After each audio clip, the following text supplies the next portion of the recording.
Shabbat Shalom. In 1931, the Austrian logician Kurt Gödel showed that in any system of reasoning, even the ability to do arithmetic includes truths that cannot be proved. This dealt a blow to the mathematical and scientific communities that hope for a kind of completeness. What are the implications? Though we are always seeking literal truth, we know truth is more complicated than what can be deduced. Truths may depend on who is victorious at war.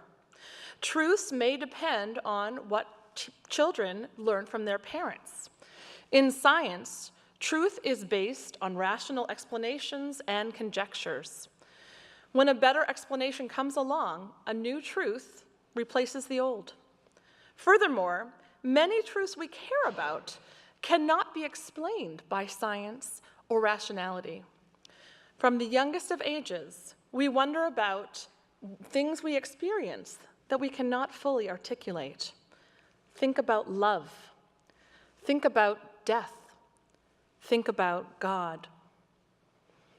So while there is so much that we can explain through science and logic, our most poignant and even self-defining experiences, such as love, loss, and spiritual connection, have no precise measure.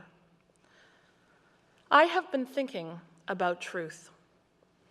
These past few weeks have been clouded with national conversations about alternative facts, fake news, lies, and deceit. And the lying takes place in so many ways. It's like reading the catalog of sins listed on Yom Kippur and then seeing them in action. Lying knowingly and unknowingly. Lying by not bearing witness when we can. Lying by denying or casting aside another's truth. Do we all feel like going like this now?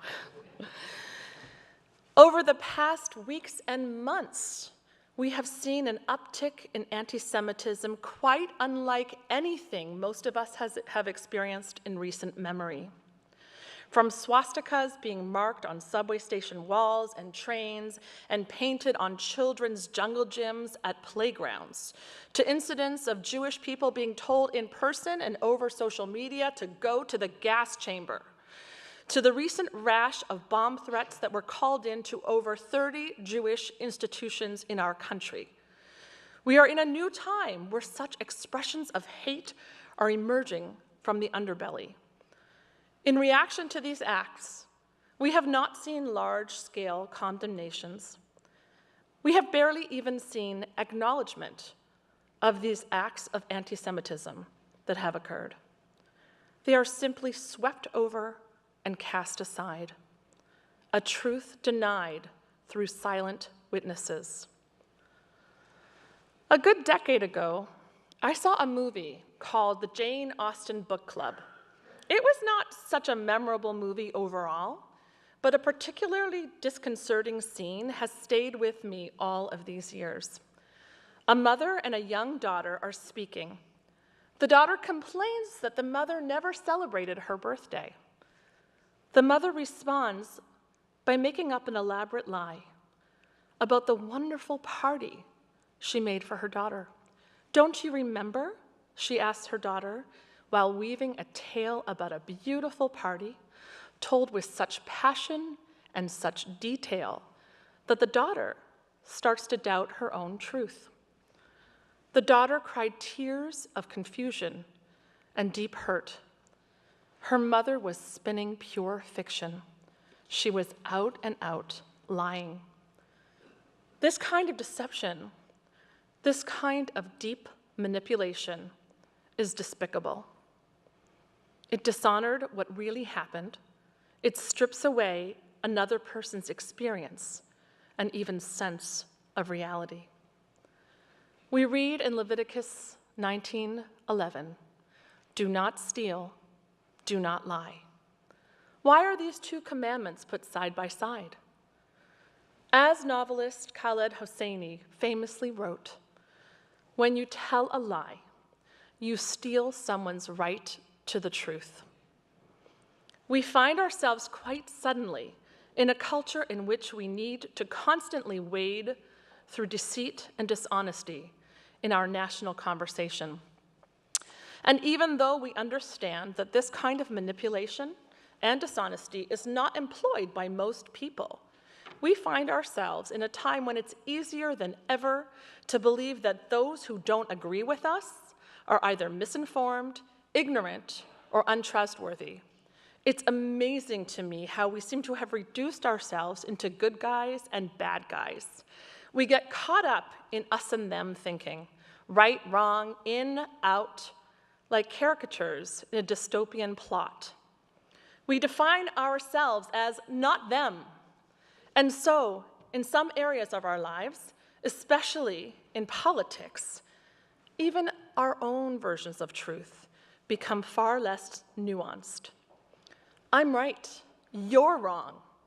I hold the truth, yours doesn't exist. We need to find a way back to each other. Judaism gives us the antidote to this. In this week's parasha, we read the 10 Commandments. The first two state, I am your God, and there shall be no other God but me. God is God of all, with no exclusions. If we share a God, then we share our basic humanity and our essence. We are not going to have any understanding or capacity to change our current situation if we just look out at those with whom we disagree and act as if they are all out of their minds. Judaism teaches us that no matter what we believe, we are obligated to act in certain ways. The 10 Commandments spell out precepts that express the highest ideals of humanity. Here are the rest of them. You shall not take God's name in vain. In other words, we need to keep what is sacred, sacred. Remember the Shabbat and keep it holy. Honor your mother and father. Do not murder. Do not commit sexual impropriety. Do not steal.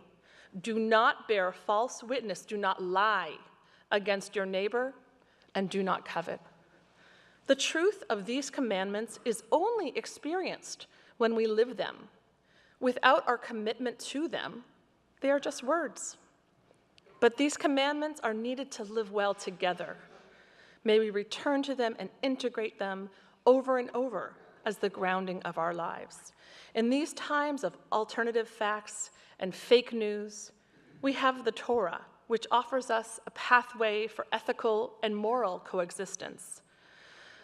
The truth of this goes beyond what we can prove, but we recognize it in the beauty of our teachings, which offers us a path to a good life.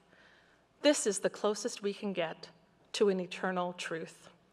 Shabbat Shalom.